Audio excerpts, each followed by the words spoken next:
김연회, 축구 칼럼니스트 앵커 이번 러시아 월드컵에서 또 이변이 연출됐습니다. 오늘 새벽에 열린 준결승 전에서 크로아티아가 축구 종가 잉글랜드를 무너뜨리며 4강 초유로 결승에 진출했습니다. 크로아티아는 프랑스를 상대로 오는 일요일 밤 자정 월드컵 결승전에서 최종 승을 가리게 됩니다. 오늘도 김연회 축구 칼럼니스트 오셨습니다. 안녕하세요. 이번에도 또 이변이 나왔어요.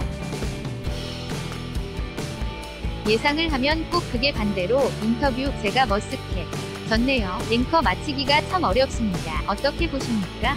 혹자는 간절함의 승리다, 관록의 승리다 이런 여러 가지 평가가 나오고 있는데 크로아티아의 승리 한마디로 뭐라고 보십니까? 인터뷰 일단 정말 많이 뛴 팀이 결국은 이겼다고 볼 수 있겠는데요. 저는 어제 이 자리에 나와서도 잉글랜드가 조금 더 유리하지 않겠냐고 이야기를 했다가 또 틀렸습니다. 그만큼 이번 월드컵에서는 정말 이변이 많이 연출이 되고 있는데 특히 오늘 새벽에 열렸던 경기였죠. 크로아티아와 잉글랜드와의 경기에서 크로아티아가 2대1로 승리를 거뒀습니다. 슈팅 수가 2시 11분이었거든요. 유효 슈팅도 크로아티아가 훨씬 많았습니다. 크로아티아가 전반 4분 만에 먼저 선취골을 허용을 하면서 흔들리기 시작했는데 트리피어 선수한테 먼저 한 골을 내줬는데 그 이후 후반 23분에 페리시치 선수가 동점골을 기록했고요. 1대1 동점이던 상황에서 연장 승부가 또 펼쳐졌습니다. 연장 후반 4분 마리오 만주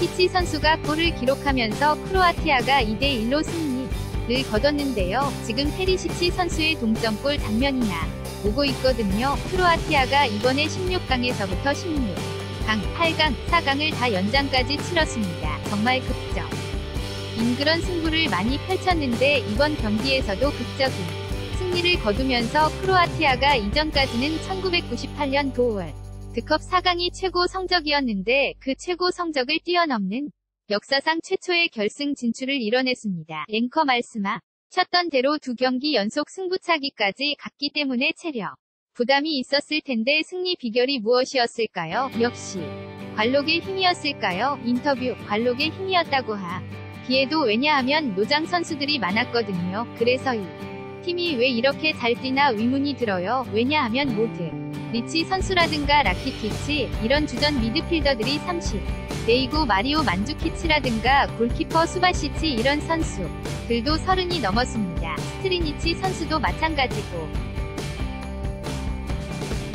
주축 선수들이 대부분 30대인데 그래도 이렇게 경기를 하는 모습 보니까 정말 의문이 많이 들더라고요. 정말 많이 뛰는 팀인데 이번에 모드리치 선수가 12km를 뛰었습니다. 보통 한 경기에서 선수가 10km만 뛰어도 많이 뛴다고 하는데 12km를 뛰었고 브라다리치 선수는 무려 16km를 뛰었어요. 정말 많이 뛰는 축구로 잉글랜드의 그런 기술을 이겨냈던 건데요. 특히나 모드리치 선수가 이번 월드컵에서 다 합치면 63km를 뛰었습니다.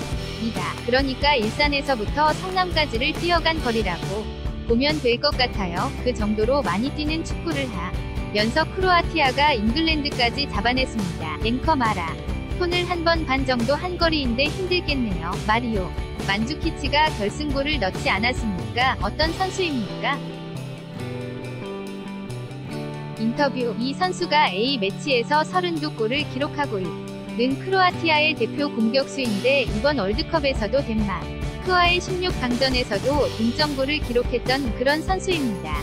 이 선수가 바이에른 뮌헨에서 주축 선수로 활약을 했고 그 이후에 아틀레티코 마드리드를 거쳐서 현재는 유벤투스에서 활약을 하고 있거든요. 이 결정적인 한 방으로 크로아티아를 사상 최초의 결승으로 이끈 그런 선수입니다. 이 선수가 유럽의 빅리그에서 활동하고 있는데 연봉은 생각보다 적어요. 왜냐하면 보통 이런 정도의 실력을 갖춘 선수는 연봉이 100억을 훌쩍 넘어가는 경우가 많은데 20억밖에 안 됩니다. 20억밖에라고 표현을 하기는 그렇지만 앵커 다른 선수들에 비해서 굉장히 적은데 인터뷰 그래서 가성비가 굉장히 뛰어난 선수다 라는 평가를 받고 있고 이번 월드컵에서는 많은 골을 기록한 건 아닙니다. 지금 16강에서 한 골 넣었고 이번에 한 골 넣어서 두 골이 굉장히 팀에는 값어치가 있는 골이었습니다. 앵커 그렇군요. 조금 전에 루카 모드리치 선수의 활약을 언급해 주셨는데 크로아티아 하면 금중원이잖아요. 결승에 진출하는데 아무래도 1등 공신이 됐겠죠. 인터뷰. 그렇습니다. 모드리치 선수가 팀 위 전력에서 큰 부분을 차지하고 정신적인 지주 역할까지 잘 해내고 있거든요. 그리고 이 잉글랜드와의 경기를 앞둔 상황에서 잉글랜드 언론들이 우리가 여유있게 이길 것이다라는 얘기를 했습니다. 그런데 모드리치 선수가 어떤 얘기를 했냐면 영국 언론이 우리를 과소평가한 것을 우리가 실수라고 증명을 해보이겠다고 이야기를 했고, 그리고 누가 더 지치는지는 경기날 밤에 보자, 이런 이야기를 했습니다. 그만큼 선수가 자신감을 많이 가지고 있었고 팀에서는 정신력의 화신이다, 이렇게 평가를 받고 있습니다. 앵커 특이한 것은 크로아티아가 전후반 끝날 때까지 단 한 장의 교체 카드도 사용하지 않았어요. 감독은 누구도 교체를 원치 않았기 때문이다, 이렇게 얘기했는데 같이 죽자 이런 각오인가요? 대단합니다. 인터뷰. 정말 대단한 일인 것 같아요. 앵커 선수 교체를 많이 했어야 될 것 같은데, 인터뷰. 이전 두 경기에 도 연장전까지 갔기 때문에 체력적으로 많이 힘든 상황이었잖아요. 그리고 선수들은 대부분 크로아티아뿐만 아니라 모든 선수들이 자기를 빼는 걸 싫어합니다. 대부분이 나를 빼지 말아달라, 이런 이야기를 하는데, 그래도 이 크로아티아 감독은 선수들을 다 믿고 기용을 한 거죠. 전후반 90분 동안 교체 카드를 단 한 장도 쓰지 않고 90분을 잘 버틴 다음에 연장전에 가서 3장의 교체 카드를 썼습니다. 그만큼 팀 자체의 조직력과 결속력을 많이 지켜보는 그런 스타일인데요. 재미있는 사실은 크로아티아가 다른 나라는 월드컵에 23명이 선수가 출전을 하잖아요. 크로아티아는 22명밖에 없습니다. 한 선수가 조별 예선 첫 경기에서 칼리니치 선수인데, 이 선수가 1분 정도 감독이 뛰기를 요구를 했더니 거부를 했어요. 내가 몸이 안 좋다고 하면서 어떻게 보면 자존심이 상한다는 이유로 경기를 나가지 않았는데, 그 이후에 이 선수를 집으로 돌려보냈습니다. 그러니까 다른 팀들은 3명으로 싸워도 힘든 상황에서 크로아티아는 22명이 선수로 대단한 기록을 내고 있습니다. 앵커. 크로아티아는 역대 월드컵 결승에 진출한 나라 가운데 사실 면적이 가장 작은 나라이고 인구도 415만 명밖에 안 된다고 하거든요. 그런데 이렇게 걸출한 스타들이 즐비한 이유가 있을까요? 인터뷰. 정말 미스터리한 일이죠. 왜냐하면 인구수로 따지면 중국에서 세계에서 가장 축구를 잘해야 되는 나라인데 그렇지는 않잖아요. 일단은 크로아티아도 마냥 좋은 상황만은 아니었습니다. 월드컵을 앞두고 좀 갈등이 있었는데 축구협회에서 부정부패가 있었고, 팬들은 그래도 선수들이 이런 것에 대해서 목소리를 내주기를 바랬는데 선수들이 침묵을 했었거든요. 그래서 팬들이 원을 보이콧했었던 그런 것도 최근 들어서 일입니다. 그 정도로 좋지 않은 분위기가 있었는데, 이 팀이 굉장히 이번 월드컵에 보면 투혼으로 싸운다는 느낌이 많잖아.